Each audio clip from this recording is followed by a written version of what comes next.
NYPD top-ranking officials, along with citywide faith leaders, gathered together here at Bronx Christian Fellowship Church, discussing topics that will benefit New Yorkers. Today was an intentional meeting of bringing together NYPD, faith leaders, and community leaders to continue, because it's not the first time, a dialogue on how do we create the safety we need to in our communities.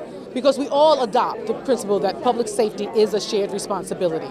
And so what we're trying to figure out now is how do we become a model city for the nation in showing how this really can work if we all did our part. Because I'm of the belief the village can once again raise her children and that neighbor can be restored back in the hood. And when I say village, I'm not just talking community, I'm talking community, I'm talking faith leaders, I'm talking NYPD. I see us all as a village. And I think the operative word is our children, right? It's not my children, it's not your children, it's our children.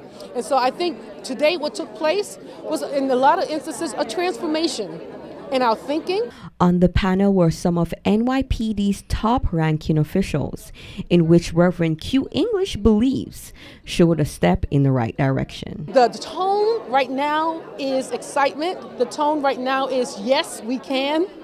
Yes, we can do this, and yes, we can do it effectively, and yes, we can do it together. NYPD Commissioner James O'Neill discussed why it is important for the community to work alongside the police department, and results meeting them in the middle to build a better bond. A lot of the cops that we have, a lot of the police officers we have now, not only police officers, sergeants, lieutenants, and some captains, and I think even some deputy inspectors came up through Impact. And Impact is a program that it did help us bring crime down, but it did, I think it did hinder us a bit in developing relationships with the community, and also hindering our ability to develop leaders.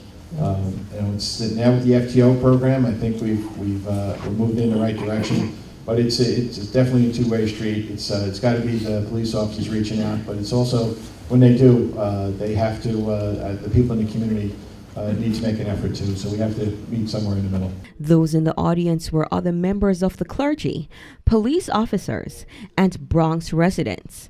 They all came out to join hands in this change. I'm very excited. I think this is a great time to be part of the New York City Police Department. I've always felt like we have a strong workforce. We have extremely talented individuals who are part of this police department, a wealth of knowledge and experience. With that said,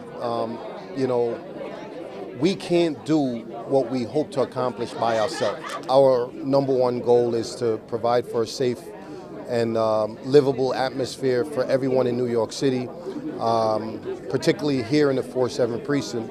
I would recommend that a resident here in the Bronx who wants to be involved needs to reach out to that neighborhood coordinating officer by just going to the precinct. Breaking down barriers of division by coming to a common goal of positive change in the Bronx community.